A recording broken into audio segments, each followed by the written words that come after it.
ইফতারিতে এই রেসিপিটা আপনারা রাখতে পারেন বা বাচ্চাদের বিকেলের স্ন্যাক্স হিসেবেও এটা করে দিতে পারেন। তো এটা আমি সবজি আর চিকেন দিয়ে তৈরি করেছি। আসসালামু আলাইকুম, আমার চ্যানেলে নতুন একটি রেসিপি দেখার আমন্ত্রণ জানিয়ে শুরু করছি আজকের রেসিপি। প্রথমেই আমি এখানে 2টা সিদ্ধ আলু গ্রেটার মেশিন দিয়ে গ্রেট করে নিয়েছি। তার সাথে দিয়ে দিচ্ছি ডিমটা আমি ভেজে নিয়েছি একটু, আর এর মধ্যে দিয়ে দিচ্ছি হাফ কাপ পেঁয়াজ কুচি, দিয়ে দিচ্ছি পরিমাণ মতো লবণ। এখন দিয়ে দেব শুকনো মরিচের গুঁড়া হাফ চা চামচ, জিরা গুঁড়া হাফ চা চামচ, গরম মশলা গুঁড়া হাফ চা চামচ, দিয়ে দিচ্ছি চাট মশলা হাফ চা চামচ, কাঁচামরিচ দিয়ে দিচ্ছি 2টা, আর দিয়ে দিব ধনিয়া পাতা।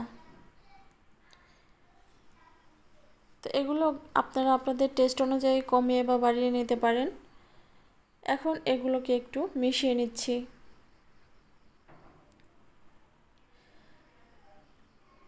তো খুব ভালোভাবে এটা মেশানো হয়ে গেছে, আর আমি আগে থেকে আটা মেখে রেখেছিলাম। তো সেই আটাটা এখন, তবে আটাটা কিন্তু আপনারা নর্মাল পানি দিয়ে মেখে নেবেন, ঠিক আমরা যেরকম পরোটার আটা তৈরি করি সেরকম করে এই আটাটা মেখে নিয়েছি। এখন সেখান থেকে ছোট্ট একটা লেচি কেটে নিয়েছি। এখন এখানে রুটিটা তৈরি করে নেব। আটা মাখা মূলত সবাই পারেন, পরোটার আটা যেভাবে মাখি, তাই আমি এখানে বিস্তারিত দেখালাম না, দেখালে অনেকটা বড় হয়ে যাবে। 4-5টা এভাবে আমি কেটে নিচ্ছি। তারপর আগে থেকে যে পুরটা রেডি করে রেখেছিলাম সেটা এখানে দিয়ে দিলাম, একটু লম্বা করে দিয়ে দিব এভাবে। এখন হাতের সাহায্যে এভাবে একটু ফোল্ড করে নিচ্ছি। এক পাশটা ফোল্ড করে নিলাম, আর আরেক পাশটা আমি ছুরির সাহায্যে একটু কেটে নেব। তবে এ পাশটা এভাবে আঙুল দিয়ে একটু চেপে চেপে বসিয়ে দেবেন। এখন ছুরির সাহায্যে এটাকে একটু চিকন চিকন করে কেটে নিচ্ছি। সবটুকুই কাটতে যাবেন না, সামনে একটু বাঝিয়ে রাখবেন যাতে করে এটা খুলে না আসে। তো এখন একটু পানি মেখে নিচ্ছি চারপাশটায়।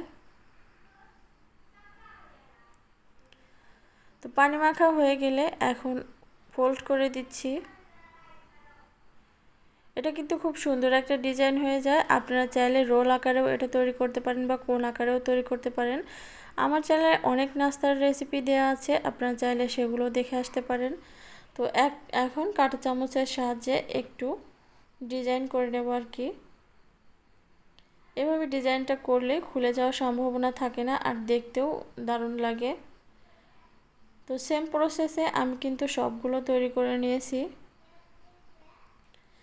এই যে সবগুলো তৈরি করে নিয়েছি, এখন এটাকে ভাজতে চলে যাব। তার জন্য কড়াইতে পর্যাপ্ত পরিমাণে তেল দিয়ে দিয়েছি, আর তেলটা যখন হালকা গরম হয়ে গেছে তখনই এটা দিয়ে দিয়েছি, আর উল্টে পাল্টে এটাকে ব্রাউন কালার করে ভেজে নেব।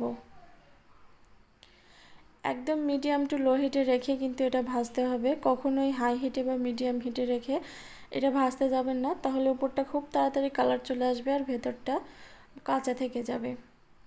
তো আজকের এই রেসিপিটা আপনাদের কাছে কেমন লেগেছে অবশ্যই কিন্তু কমেন্ট করে জানাবেন। ভালো লাগলে আমার চ্যানেলটা সাবস্ক্রাইব করে রাখবেন, যাতে পরবর্তীতে যে কোনো রেসিপি আপলোড করলে নোটিফিকেশন আপনাদের কাছে তাড়াতাড়ি পৌঁছে যায়। একটা ভেঙে দেখিয়ে দিচ্ছি, ভেতরটা যেমন সফট আর উপরটা মুসমুসে।